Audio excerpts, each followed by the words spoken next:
So we're just going to push on Tony's side onto his ground, but only until his license expires at midnight. I don't care what it is. I don't care if you're in the water. I don't care if it's soup. Get it over the line. If we can get like 100 feet across that whole section, do you know what it's going to cost to move the back? Tony Beets is taking Parker Schnabel to court for stealing gold right from under his nose in a heated feud that has torn through the Yukon. The veteran Tony Beets claims that Parker has been trespassing on his land, snatching gold that isn't his. As the courtroom battle unfolds, it's clear this isn't just about gold. It's about pride, power, and control. Tune in to see how far each will go, because what happens next will shock everyone. The battle for gold and ego in the untamed wilderness of the Yukon.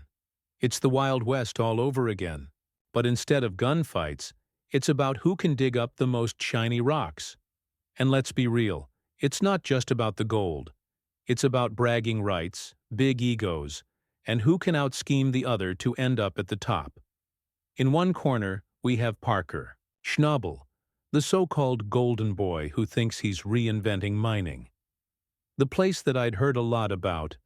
I wanted to go check it out, see why there was so much gold there, how they were finding it, what the infrastructure was like, and what the miners were like, and see what kind of opportunities there were.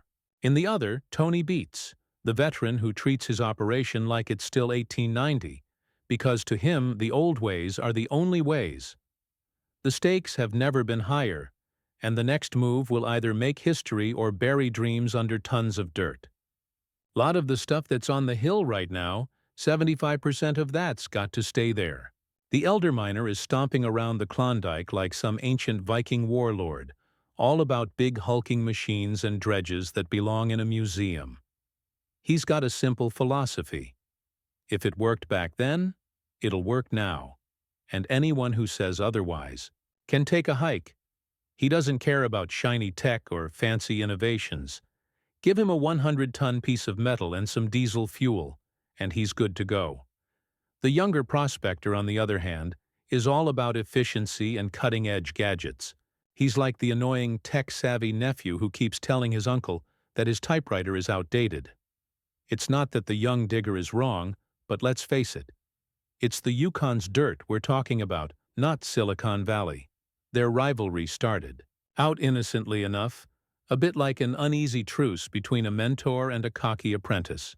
The up-and-comer got his start under the seasoned miner's grizzled supervision, learning the ropes while trying not to get crushed by the guy's larger-than-life persona. But as the young man's ambitions grew, so did the cracks in their relationship. You could almost hear the rumbling as the apprentice started carving out his own empire, complete with drones, high-tech wash plants, and all the bells and whistles the old-timer despised. It wasn't long before they went from a kind of mentorship to full-blown enemies, and all that tension has come to a head this season. That's a big one, and it's tough to do with a lot of. It is like having good parts, and having good parts availability, and people, and having some of that infrastructure on site. This isn't just about mining. No, this is personal.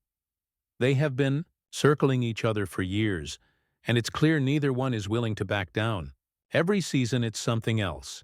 Disputes over land leases, who gets access to water, and most recently, the seasoned dredger accusing the younger prospector of swiping his gold. Apparently, the young miner's ambitions got a little too close to his rival's turf, and the old hand's not having it. Now he's dragging the younger digger to court, claiming that the young gun has been sneaking into his land and hauling away chunks of his gold like some sneaky raccoon. The younger man denies it, of course, but does anyone really believe either of them at this point? These two are pros at pointing fingers and raising hell. The older dredger, never one to play things subtle, insists that the young miners turned from a bold risk-taker into an outright thief. It's almost poetic. The veteran's all about mining the old-fashioned way, and now he's stuck in an equally old-fashioned court fight. And while he could have settled things quietly, that's not his style. He'd rather take his chances in front of a judge, a spectacle for the entire Yukon, not to mention the audience glued to the show, just to make his point. The man loves a good showdown, and if dragging his rival through a legal battle isn't the perfect opportunity to flex his muscles, what is? The younger gold seeker, on the other hand, is acting like he's too busy trying to meet his ridiculous 5,000-ounce gold goal to pay his opponent any attention. He might not say it outright, but he probably thinks the lawsuit is nothing but a distraction, and that's his game. Stay focused, push forward, and hope the old man just burns himself out. But here's the thing. The seasoned miner doesn't burn out.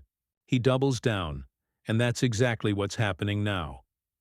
The younger prospector may have the tech, but the older man's got decades of stubbornness, and that counts for something in this kind of fight. The lawsuit itself is just the tip of the iceberg. It's like watching two bulldozers heading for a collision, each convinced they're going to come out on top. The elder miner claims his rival's trespassing and taking gold that's rightfully his, and he's not interested in just compensation. He wants the young prospector to bleed. It's not about money. It's about territory, about dominance, and about putting the young upstart in his place. The younger man's legal team is, of course, calling the whole thing nonsense, saying it's just another way for the old man to throw a wrench into his operation. Meanwhile, the young digger's trying to keep his crew focused on the dig. But let's be honest, the tension's thicker than a Yukon frost. Parker tries to keep their spirits up, throwing everything he has into motivating the team. He reassures them, tells them to stay focused on the dig, to believe in the mission. But even he can feel the weight of it all, the pressure to deliver, the scrutiny of the cameras, the uncertainty of the courtroom. There's a reason they call it a gold rush. Everyone's running, chasing, digging like there's no tomorrow, but sometimes it feels like the ground is shifting beneath their feet. And in Parker's case, it might literally be someone else's ground. The courtroom battles grind on, each side digging deeper into their claims, each lawyer sharpening their arguments like pickaxes. Witnesses are called, mostly old miners with decades of dust in their lungs and stories in their eyes. Some speak for Tony, swearing that Parker crossed the line. Others defend the young boss, claiming he was just mining where he thought he had the right. The truth, like the gold, is buried deep, and no one's really sure who's going to strike it first. Behind the scenes, the producers are spinning this into TV gold. They highlight every glare, every tense moment, every accusation like it's part of a showdown in some modern-day Western. They know what viewers want: drama, conflict, rivalry, and they're getting it in spades. But for the people living it, it's not entertainment. It's their livelihood, their reputations, their futures.